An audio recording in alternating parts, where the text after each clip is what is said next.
مساء الخير عليكم، ازيكم عاملين ايه؟ يا رب تكونوا بخير. احنا النهارده رجعنا تاني، جينا العلمين الجديده، بس بقى مش عشان ناخد جولات ولا نقول ازاي نتفسح فيها في المدينه الجميله والحلوه دي واللي عماله تنور يوم عن يوم بعد ما كانت حقل الغام. لا، احنا جايين النهارده نشوف العلمين الجديده وهي بتستعد لاكبر حدث في الشرق الاوسط، مهرجان العلمين عالم ترفيهي. وده مهرجان بيقام لأول مرة في مصر والشرق الأوسط 40 يوم أو أكتر من 40 يوم.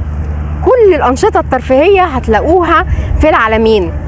المهرجان هيكون من يوم 13 يوليو لغاية 26 أغسطس. المهرجان فيه كل حاجة تتخيلوها ولا تتخيلوها. ده كمان اللي معلن عنه اللي أنا هقوله، في حاجات تانية لسه ما أعلنتش عنها ومفاجآت كبيرة جدا.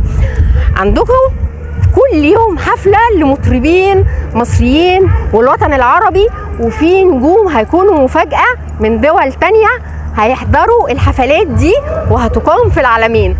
وكمان في عروض أزياء لأهم 10 مصممين أزياء في مصر والوطن العربي. كمان عندنا كل الفنانين مصر والوطن العربي، وفي نجوم دوليين كمان هيكونوا ضيوف هنا اهوت من كل حاجة، فنانين، موسيقيين، مطربين، كل نجوم الرياضة كمان هيكونوا مشاركين في مسابقات. كمان هتكون معمولة في مسابقة كرة شاطئ هتكون موجودة، في مسابقة سيارات وجيت، ويكون في عروض للطيارات الRC، وهيكون في عروض كمان في السماء لفرق المظلات للسكاي وحاجات تانية كتيرة جدا. بقول لكم في حاجات لسه ما اعلنش عنها عشان هتكون مفاجأة. كمان من اللطيف جدا ان تم فعلا تنظيم رحلات للسياح من دول كتيرة جدا هينزلوا مباشرة على مطار العلمين، وبتعمل لهم بروجرام بيقدروا حتى هذه اللحظة بمليون سائح خلال فترة المهرجان بس. فطبعا ده شيء ايجابي جدا وحلو جدا.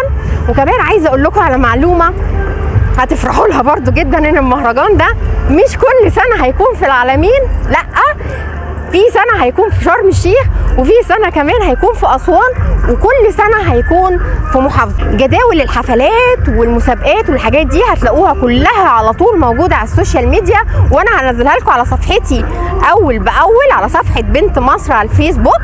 هنزل لكم كل حاجة على طول يوميا، كل المستجدات. وعايزه اقول لكم كمان ان انتوا تتابعوا كل قنوات المتحده، فكل الجداول، حفلات، مسابقات، ازاي تشتركوا، ازاي تشوفوا العروض اللي انتوا عايزينها، الحفلات اللي انتوا عايزينها، هتلاقوها دايما نازله اول باول على قنوات المتحده. وانا قلت المره دي اجيلكم وانا بالليل كده اهوت عشان افرجكم بقى على جمال. بصوا الاضاءات بقى، بصوا بقى الجمال ده بالليل عامل ازاي، واخدكم بقى تاور سريع كده اهوت في الجمال دوت عشان نشوف الاضاءات والشغل العالي اللي حاصل هنا اهوت. وما تنسوش المهرجان من 13 يوليو ل 26 اغسطس، العلمين عالم ترفيهي.